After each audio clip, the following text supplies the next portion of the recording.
Greetings to you all.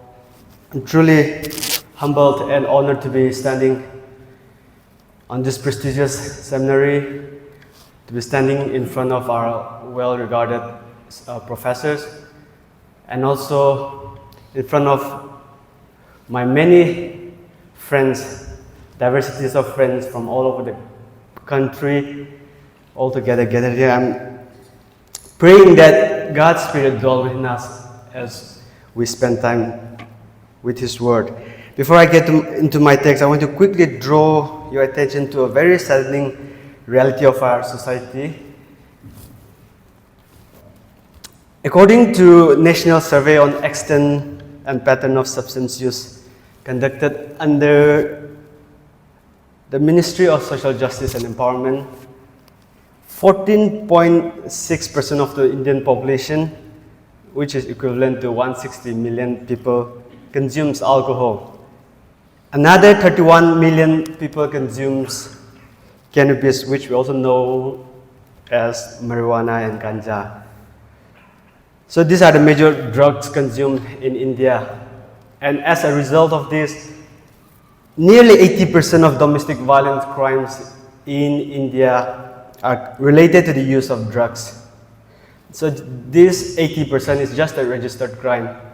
It does not include the usual normal heated argument, the tensions, the relationship breakdown that we normally see in the family. So this statistics is our country. This is our society, which we live and call our home. It's a very saddening reality. Allow me to quickly express my short and honest gratitude and thanks to my care group mentors, Dr. Cho and Dr. Lanu, also to my care group members, to all my friends in the UBS community. Each one of you has made direct and indirect influences and supported to my short stay here at UBS. And I'm very happy that I made lots of good friends here in UBS, which I will cherish and I will remember for the rest of my life. I'm praying that God sees through all your good works, your hard works, and lift you all up on higher ground. May God bless you all. When I was growing up, these statistics, bookish statistics, were just data and nothing more to me. Until this data started getting personal to me, started getting closer to my life. I can recall many incidents. One of the incidents I can recall is during my high school life, two of my neighbors passed away as a result of drug overdose. One right in front of my front door, and another one just behind our backyard.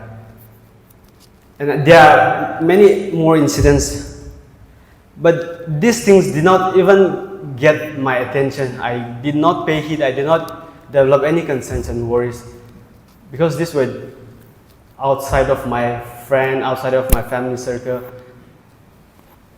And as I continued growing, reaching late teenage, I began to see that many of my friends were turning out to be getting addicted mostly to alcohol and some to drugs. There I slowly started developing some concerns and worries from my friends. Yet the most personal thing that really disturbed me was, out of nowhere, my younger brother turned out to be involved in substance abuse. He consumes alcohol, he consumes cigarette. So coming from a strict family, my family was stunned and amazed at how my brother turned out to be. And our family started dealing with many sort of new problems coming from a brother within and outside of the family circle.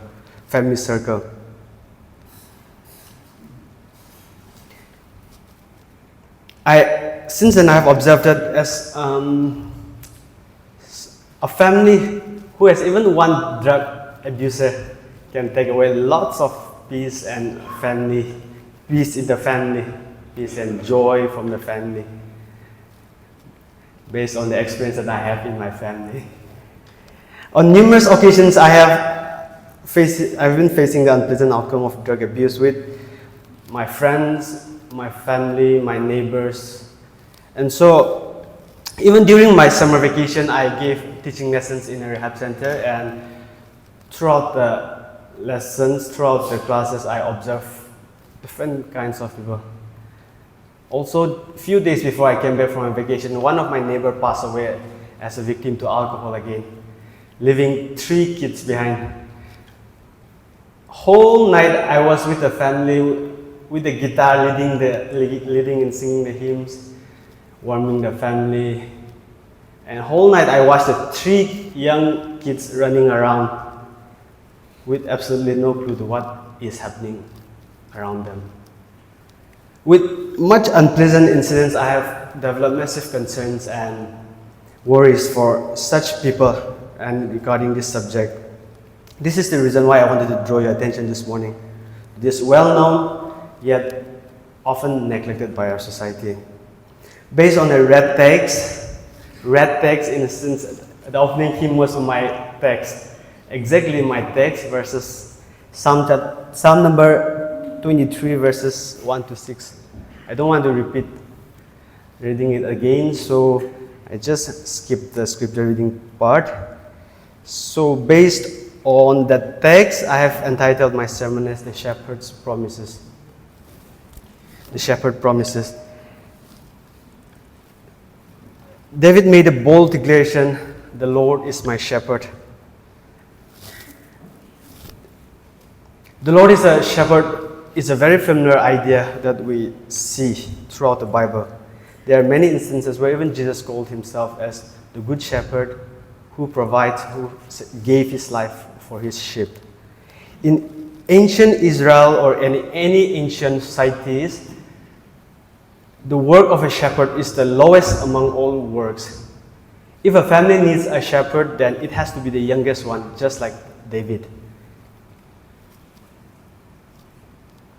And it was very remarkable that Jesus called himself our shepherd, that the God of all universe stooped lower just to take care of David. And also David finding comfort and security in God and knowing well the intimate relationship involved within a shepherd and a sheep, he made an analogy of a shepherd and his sheep.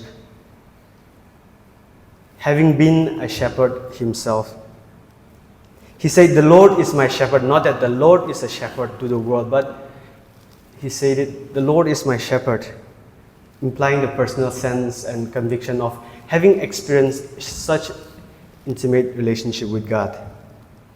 He then continues, "I shall not want." It simply means I shall not desire more than what the Lord, my shepherd, gives.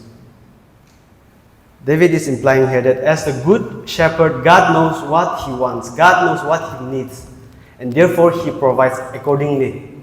So I shall not want more, is what David is saying here. And going to verse 2, he makes me to lie down in green pastures and leads me beside the still waters. Growing up, I learned about this psalm, this particular passage, through a song that we sing in our Sunday school, and I developed an image, a very calm, peaceful, serene paradise-like image in my head. And these are such similar to the image that I developed in my head. But to my disappointment, during my M.Th studies, I learned that this is not what David talks about. The context is very different. This is the Judean wilderness, Jerusalem hill. Rocky hill is what David was talking when he said, "Green pastures, lead me down in green pastures and still water." Just imagine, I cannot exhibit when I first learned. Growing up with a total different image in my head, I could not understand the metaphor that David was using here. But then I gradually I learned something. In literal shepherding context, sheep do not just lie down to rest easily. They will not lie down if they are afraid, if they are hungry, or if there are frictions among the sheep, or if there are flies, parasites that disturbs them. So rest comes for the sheep only when the shepherd takes care of all these problems. And the Lord, as a good shepherd, knew how to make David rest when he needed it, just as a literal shepherd would care for his sheep. So the message conveyed here is that a sheep does not always know what it needs and what it is best for itself. So it needs help from the shepherd. That is what I learned from these images. What I need is not the same with what David needs. My wants are totally different from what David wants. However, the Lord, our knowing God, our good shepherd, knows what we need and provides accordingly to each individual's need and wants. Going to verse 3, He restores my soul, He leads me in the right paths for His name's sake. In the Hebrew, the words restores my soul can mean bring back on to repentance or conversion, meaning restoring back to its original purity. So He leads me in the right paths for His name's sake. In some translation, it is written in the paths of righteousness. So the shepherd is a guide who leads to where his sheep needs, not just to comfort and restore David, but the shepherd also guides his sheep into the right path, into the path of righteousness. For they are strengthened to walk, to run in the paths of God's commandment to the credit and glory of the shepherd itself. Going to verse 4, even though I walk through the darkest valley, I fear no evil, for you are with me, and your rod and staff, they comfort me. David takes a shift from a beautiful image of still green pastures, still water, to a darker note to the valley of the shadow of death. This shadow of death represents the danger, the pain, the uncertainty of life. And David recognized that under the shepherd's guidance and leading, he will not always find rest and comfort, but he may also have to walk through hard times, through the valley of the shadow of death. So he realized that he will not always find rest and comfort, but he will also have to go through the valley of the shadow of death. Despite every unpleasant and every dark association with the idea of the valley of the shadow of death, David could say, I will fear no evil. Because to David, the presence of the shepherd banished the fear of the evil. Not removing the fear of the evil, but not removing the presence of the evil, but the fear of evil. Knowing that the shepherd's presence strengthens and comforts. So David, again in verse 5 and 6, David switches metaphors from God as shepherd to God as host, as God who welcomes you. So David shows that God welcomes him. He said, you prepare the table before me in the presence of my enemies. You anoint my head with oil, my cup overflows. This is an image of a traveling guest arriving at the house of a rich friend, welcomed and refreshed with oil after a long dry journey. So the point here is, God offers us a refuge in His presence when we are in the presence of our enemies. And David, knowing that God well enough, he is certain of God's promises. So he confidently proclaimed that God's goodness and mercy shall follow him all his life. This is the brief understanding of how David sees God through this passage. This is how David understood God, as a God who shepherds and as a God who hosts. A God who promised to give rest and comfort to His sheep, to lead, sustain, and welcomes. Now, what can we learn from this testimony of David? David has testified that the Lord, his God, his shepherd, provides according to his needs and wants. Personally, if I were to look inward, the green pastures and the still water that David mentioned here for me would be praying, devotion, coming here, singing praises, and helping others. So these are my green pastures and still waters that David is mentioning here. And I'm sure this may be the case for many of you as well. What about the people who are under substance abuse disorder? What about people who are taking drugs? What about them? What would be the green pasture and still water that David meant here? I don't think their immediate needs and want will be same with ours. I wanted to find out if I were to help them, I need to know what they need and what they want. So I conducted a quick survey, made a questionnaire, passed on to my friends and to my friends' friends who are under substance abuse. And these are some of the questions that I raised. What are some of your common experiences as a drug user? To which 82% of them responded low self-esteem. 63 responded loneliness. 50% responded discrimination. 50% stereotype, judged, among many other numerous experiences. And to another question, 70% responded that they often receive judgment from the society as well as from the church leaders. And also 63% responded that they are too much judged by the family, by their own family as well. Another question, I asked them, how do you want the society, how do you want the church leaders to treat you? They responded, these are their words, some respect to understand, some understanding, less judgment, little more love. So these are their words. Sounds very beautiful, huh? Reading their responses, I learned a lot of new things which I've never even imagined before. It was so personal for me because so hurtful to me as well, so personal to me because I was treating my younger brother the total opposite of what they are longing for. Of course, I love my younger brother.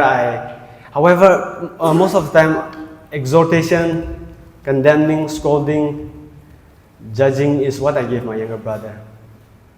I don't think I show much love to my brother.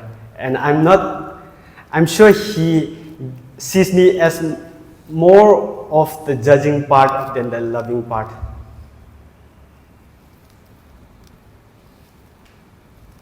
If I may say so, we are morally abusing.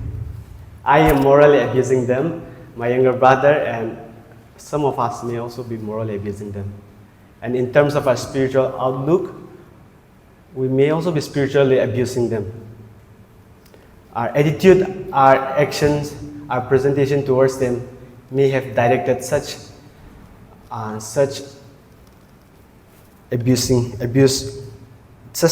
disgust towards them. And I'm sure they also get it because the replies, their responses clearly indicates that they don't feel comfortable in front of the church leader, in front of us, even within a Christian circle.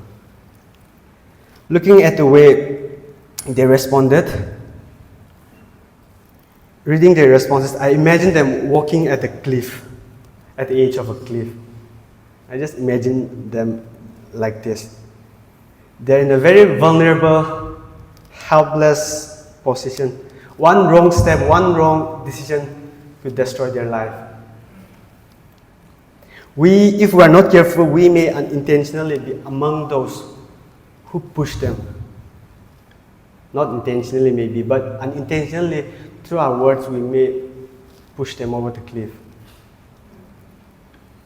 Looking at the way they responded, they are longing for acceptance within our society, inclusion within our Christian circle, without being judged, without being questioned, without being subdued. They are longing for little love from their family, friends, from the society. And they're also longing for little more respect. And I'm sure when I say respect, I'm sure every one of us knows that every human being is worthy to be treated with respect. And as Christian leaders, we should be promoting such values. Maybe the still water and the green pastures they need is us not judging them too quickly. Maybe us not treating them like how everyone else in their life has been treating them. Maybe they need a little bit change from us. Maybe us not condemning them, maybe us showing some love and respect. maybe us mingling with them, maybe us offering our ears to their stories. Who knows, all this may be their journey, their beginning of a healing, of a recovery. These are the immediate needs and the immediate longings. I don't think they need preaching, they need exhortation. I don't think these things are their immediate needs. They need someone to care for them, someone to show them some more love before we teach them, before we exhort them. These two metaphors that David used, God as shepherd and God as host, shows us the comprehensive care that God has for each one of us, each individual. The Lord, our God, good shepherd, humbles himself and promised. God promised to sustain us, to protect and care for us, to welcome us into his presence, to guide us and to give us rest and comfort. This David has testified. And I want us to be a shepherd. I want you to be a shepherd to this group of people. The outcast, the marginalized, the downtrodden that we learn in our class, they are literally the outcast, the downtrodden. They are the Dalits in our Christian society.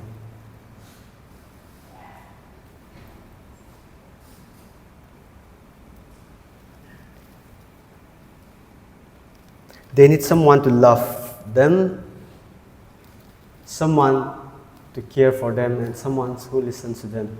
Not too much of teaching, not too much of scolding, not too much of condemning. Why are you doing that? Why are you bringing shame to your family? I don't think that is going to help based on the response that they gave. The immediate wants and longings are very different from how we have been treating them.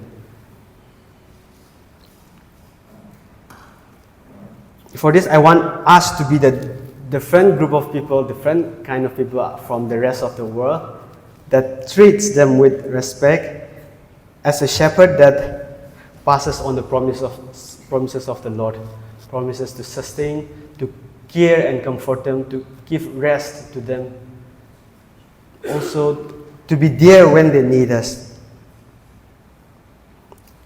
A shepherd that does not ignore them, but a shepherd that reaches out to them just as Jesus did for us. Reach out to them just as Jesus did for us.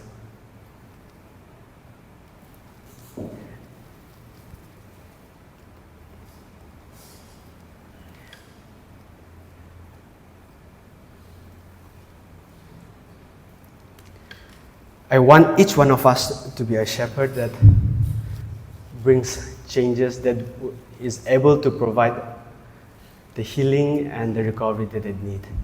Not just a mere Christian leader that further pushes them away, but that brings them closer, that gives them rest and comfort into our presence. Thank you for your patient listening. May God bless us all.